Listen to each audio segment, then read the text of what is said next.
Alam mo minsan kung bakit ka nagfe-fail sa buhay kasi lagi mo iniisip na mag-fail ka. Iniisip mo na kapag naranasan mo yung failure is wala nang pag-asa. Can you imagine those richest people now, yung mga kilalang businessman ngayon, mga nakilala sa pamagitan ng mga tinanim nilang fast food or any SM, di ba? Kung papansin mo, hindi sila natakot o they don't fear about failure. Why? Kasi alam nila na yung failure is a common sa pagkakaroon ng isang negosyo at normal yan na nag-fail tayo.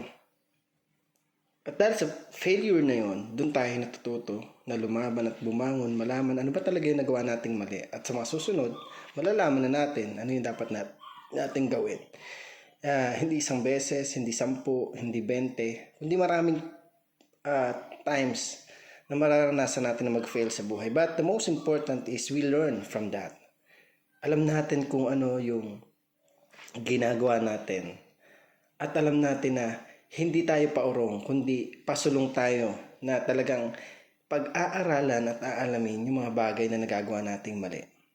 There's a lot of people who are struggling that kind of thinking na pag nag-fail sila, wala na silang pag-asa. But for me, it's a way for you to improve. It's a way for you to grow. Para mas lalo kang gumaling, mas lalo mong galingan, mas lalo mong makita pa kung ano ba yung mga dapat mo pa na malaman at kailangan mo pang aralin. Di ba? Don't settle for last. Ibig ko sabihin, huwag tayong mag-settle dun sa mga nagawa nating mali sa nakaraan. Bagkus, tingnan natin yung future. Ano ba yung mga natututunan natin? Ano ba yung mga nagagawa natin na pwede nating pagsama-samahin? At pagdating ng panahon ay makita natin yung ganda o yung result ng bawat ginawa natin. Makita natin na ito pala yung dapat dito, ito pala yung dapat kong gawin dito, ito pala yung dito. And by that, yung bawat experience mo, yun yung magdadala sa'yo dun sa success na hinahangad mo. Again, failures given.